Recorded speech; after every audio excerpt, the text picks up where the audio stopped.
sudah keluar putusan pengadilan bahwasanya teman-teman atau buruh CV Sandang Sari dituntut dengan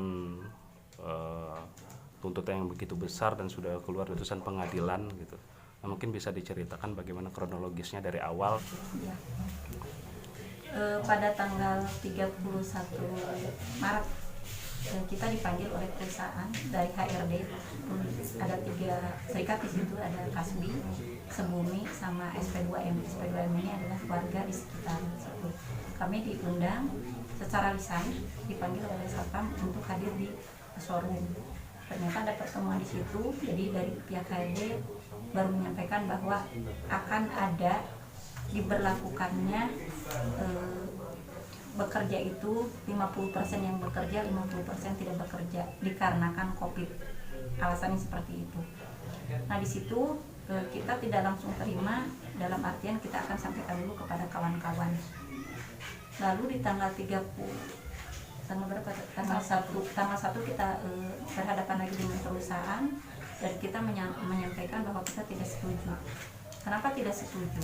Dikarenakan di kala itu kerjaan lagi begitu banyak dan COVID belum begitu diperketat gitu kan waktu itu. Tetapi karena dari pihak ARD tetap akan memberlakukan itu, ya udah kita juga pengennya ada win-win solution. Jadi kita juga tidak mau merugikan perusahaan, kita juga tidak mau rugi. Maka kita ada tawaran ke perusahaan bahwa bagaimana kalau yang tidak bekerja tetap dibayar 100%. Otomatis kan perusahaan merasa rugi. Tetapi kita melihat juga kenapa kita pengen dibayar 100% yang tidak bekerja supaya kita tetap dipekerjakan. Karena kita juga kasihan kepada kawan yang bekerja yang cuma 50% itu. Kita tahu karena lagi banyak order, lagi banyak kerjaan waktu itu, mereka dituntut ketika cuma 50% yang bekerja, tetapi hasil produksi seperti kita yang 100% bekerja. Nah, gitu.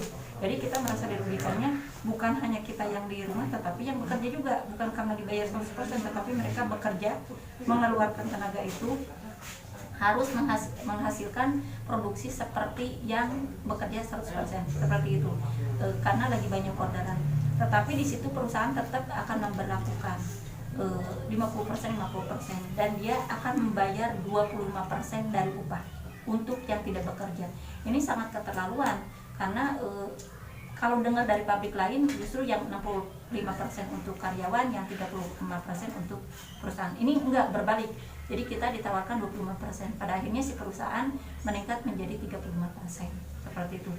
Nah, di tanggal 1 itu kita mencoba menawarkan ke perusahaan bagaimana tetap yang kami karyawan ini tetap bekerja. Tetapi bagaimana perusahaan menjalankan protokol COVID. Salah satunya adalah pakai masker, cuci tangan, dan juga ada untuk pengukur suhu tubuh seperti itu ya.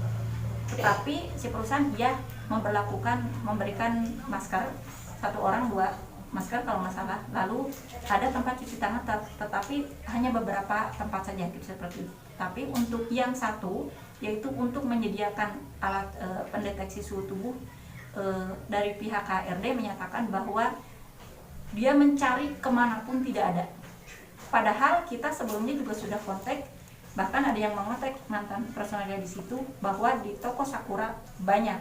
Tetapi pas hari itu HRD bilang tidak ada, bahkan dia pesan ke toko Sakura itu nanti Lebaran baru datang. Sedangkan baru berapa bulan lagi ya, berarti kan lama untuk datangnya deteksi suhu tubuh itu. Nah, pada akhirnya kita menawarkan ke HRD, Bu, bagaimana kalau kita yang mencari, kalau memang Ibu tidak dapat, nggak mungkin gitu kan. Nah, ya udah silakan. Nah, setelah itu kita sepakat bahwa apabila dapat itu si pendeteksi suhu tubuh, maka berarti kita bekerja ya dengan dijalankan itu.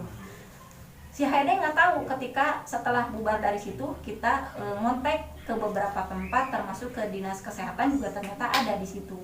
Nah, pada akhirnya jam 3 sore kita kumpul di Sekre dan memberitahu ke HRD bahwa pendeteksi suhu tubuh itu ada. Ternyata jawabannya apa? Dari HRD dia tidak mau beli, tapi pengen yang gratis. Ternyata alasan tadi itu waktu di showroom itu dia bukan tidak ada mencari, tetapi dia pengen yang gratis. Nah, ternyata si HRD ini tanggal 2, kita kan pertemuan tanggal 1, tanggal 2 langsung tanggal 3 menempelkan pengumuman mau tidak mau bahwa kita dipekerjakan 50%, yang 50% tidak bekerja dibayar dengan 35% upah, seperti itu. Nah di tanggal 3 itu kita langsung spontan datang ke depan menghadap si HRD, tetapi tidak mengganggu pekerjaan sama sekali. Karena belum diberlakukan, maka kami yang kerja siang sama yang kerja malam itu ke depan untuk mempertanyakan itu. Tetapi jawaban tetap seperti itu. Nah, lalu tanggal 4-nya pun sama, kami mempertanyakan seperti itu, jawaban tetap seperti itu, bahwa tetap diberlakukan. Karena tanggal 5 libur ya, hari Minggu, maka tanggal 6 itu kita juga protes, tetapi juga tidak mengganggu pekerjaan yang ada di Sanangsari karena lagi banyak pekerjaan. Nah di tanggal 6 ini kita sempat dari mulai jam 10 kalau nggak salah ya, kita terus protes di situ, mempertanyakan bagaimana nih nasib kita seperti itu. Tetapi perusahaan tetap dari pihak HRD tetap memberlakukan seperti itu sampai jam 1, kalau nggak salah jam 1, jam 3 itu kita sampai minta didatangkan si dari Dinas Tenaga Kerja. Yang datang waktu itu adalah Pak Teddy dan sekarang sudah almarhum. Kita dibawa ke showroom, di situ di showroom dipertemukan, dan HRD tetap tidak bergeming bahwa tetap menjalankan upah yang 35%. Tetapi masukan dari kami tidak diterima oleh HRD. Pada akhirnya ada memberikan masukan dari Dinas Tenaga Kerja itu, dari Pak Teddy, kita nanti selesaikan di Dinas Tenaga Kerja. Jadi seolah-olah ini tripartit ya, sudah tripartit masuk ke situ. Nah pada akhirnya tanggal 7 kita dapat undangan dari Dinas Tenaga Kerja, tanggal 9 kita dipertemukan di sana. Tetapi pada kenyataannya tetap si perusahaan tidak bergeming dan tidak mau menjalankan itu. Setelah itu kita berjalan bekerja ya, pada akhirnya lalu masuk sudah mau ke THR ya kalau nggak salah ya, sudah menjelang THR. Menjelang THR ternyata itu sudah berjalan, kita dipekerjakan ada yang 3 hari, ada yang selama dari tanggal 6 itu ya, bahkan saya sempat nggak sampai kebagian kerja itu. Berjalan seperti itu masih tetap kita terima, dan kita membuktikan ke perusahaan bahwa kita kepengen bekerja dengan kita selalu datang setiap pagi dan sore, tanda tangan membuktikan kepada perusahaan bahwa kita pengen dipekerjakan. Lalu berjalan, tiba-tiba ada pengumuman dari perusahaan bahwa THR akan dicicil 3 kali. Nah, kita nggak sepakat juga di situ. Karena apa? HRD mengacunya kepada dari Dinas Tenaga. Jadi HRD pada saat itu atas kesepakatan sepihak deh, nggak ada kesepakatan dengan buruh. Dia mengambil tindakan sepihak. Memang sih kami diajak untuk berunding. Rencana perusahaan akan mencicil THR secara 3 kali selama 3 bulan. Kami diajak berunding, cuman karena udah kebiasaan seperti itu, kalaupun kami diajak berunding, tapi intinya kami cuma sebagai pendengar. Makanya surat undangan itu kami balas dengan surat tadi. Sekitar ada 3 kali undangan pada saat itu. Dan akhirnya dari ketiga serikat padahal menyatakan tidak setuju untuk THR dicicil, tapi perusahaan tetap dengan keinginannya sendiri. Padahal untuk masalah upah, baik upah yang tadi dipermasalahkan di bulan April itu sama THR, kan dari surat edaran menteri pada intinya harus ada kesepakatan. Tapi pada kenyataannya perusahaan telah secara sepihak memutuskan untuk melakukannya. Nah, maka di tanggal 12 Mei, di tanggal 12 Mei kita sepakat untuk maju ke depan. Tetapi itu pun di tanggal 12 itu belum juga kita untuk mengganggu pekerjaan. Tetap kondusif di dalam pekerjaan itu, karena yang ke depan itu hanya pengurus dan kawan-kawan yang kerja shift siang sama shift malam. Berarti kan tidak mengganggu pekerjaan. Di tanggal 12 tetap tidak bergeming juga, maka kita sepakat di tanggal 12 malam 13 itu, 12 malam 13 ya, jam 1 malam itu kita berkumpul semua nginep di pabrik. Memang kita waktu itu tidak memberikan atau surat bahwa kita akan berkumpul di situ, karena memang benar-benar kita rencananya spontan gitu, tidak ada rencana. Maka mematikan mesin itu di jam 1 malam sampai ke setengah 2 siang. Jadi setengah 2 siang tanggal 13. Jadi semua ke situ kumpul semua.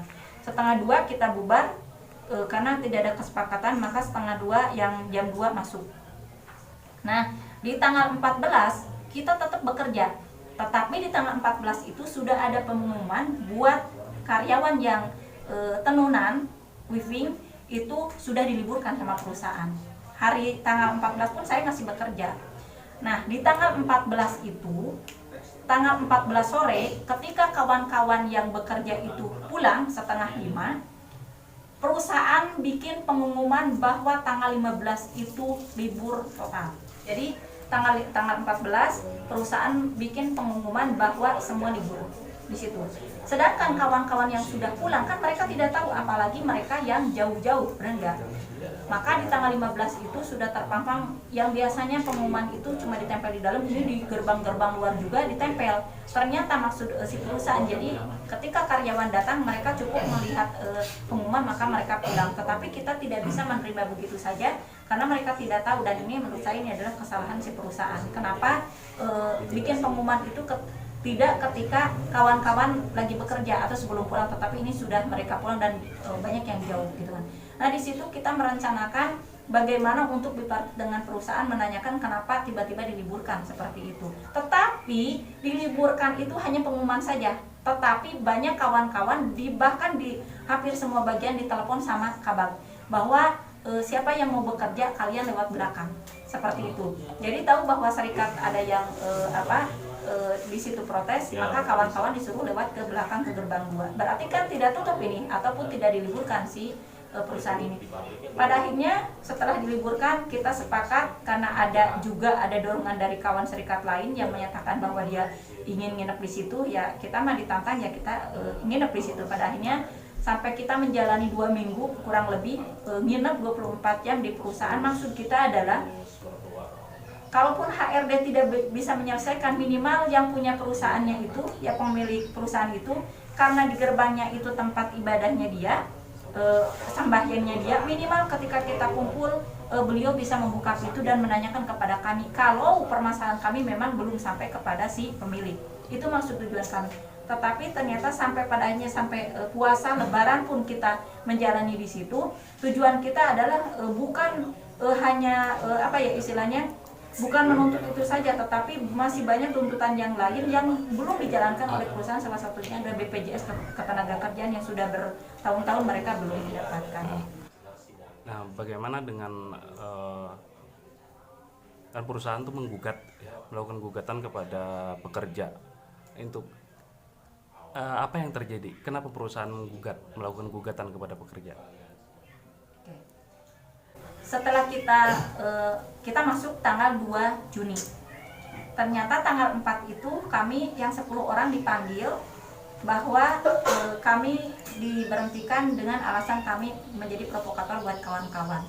Nah, kita nggak tahu di hari itu ternyata perusahaan juga sudah menyebarkan panggilan dari pengadilan kepada kawan-kawan kami. Yang pertama itu adalah Kang Asep orang Tasik.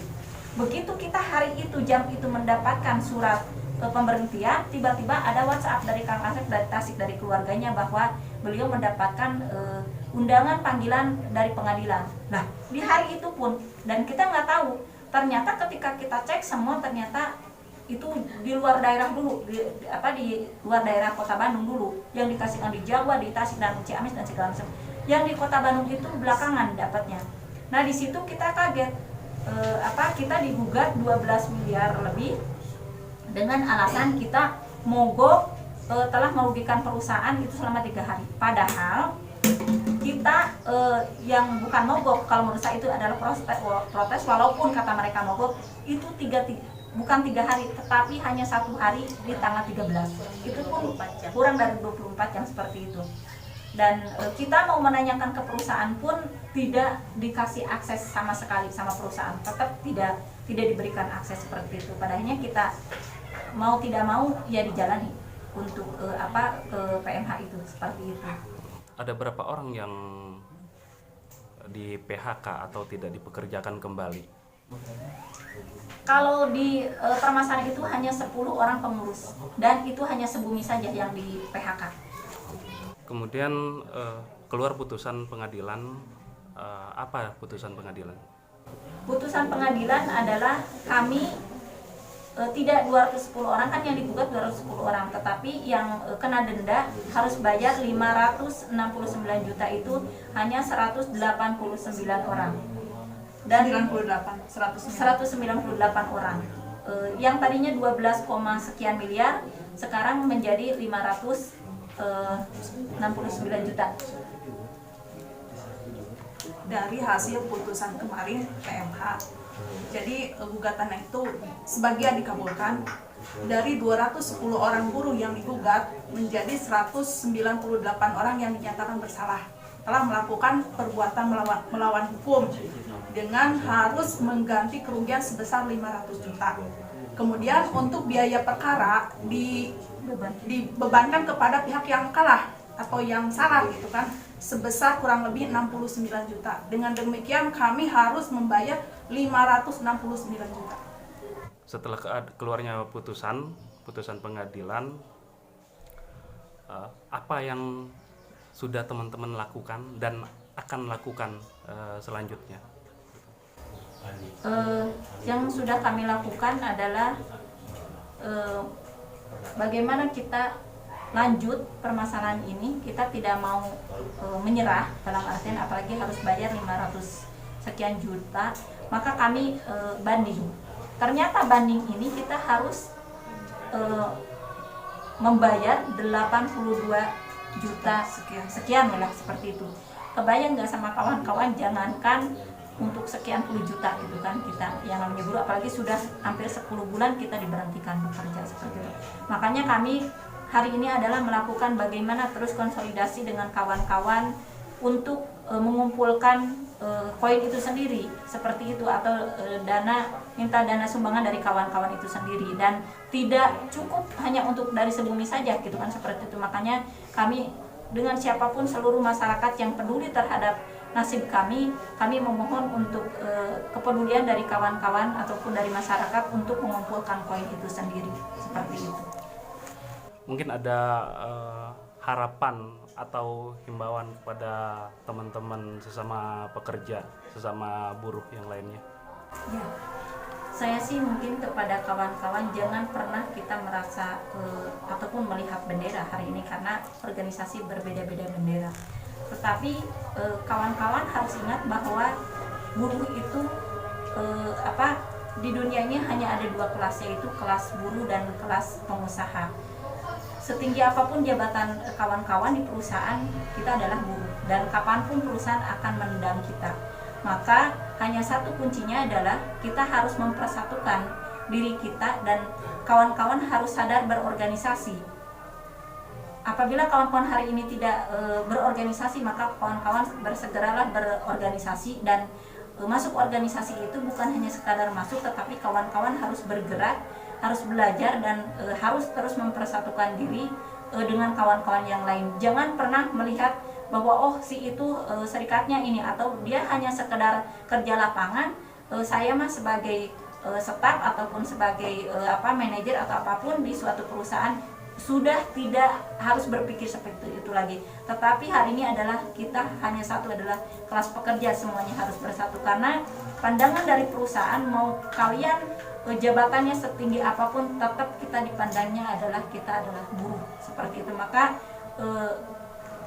tidak ada dibilang mungkin apabila ini hanya terjadi terhadap saya saja, seperti itu, karena pengusaha juga punya serikat, punya organisasi. Maka ketika terjadi terhadap saya dan dibiarkan, maka si pengusaha itu akan melakukan, atau pengusaha-pengusaha lain akan melakukan itu, karena tidak adanya perlawanan, seperti itu. Tetapi apabila hari ini kita berlawan bersama-sama, mungkin pengusaha yang lain akan berpikir ketika akan melakukan itu, seperti itu. Oke, terima kasih.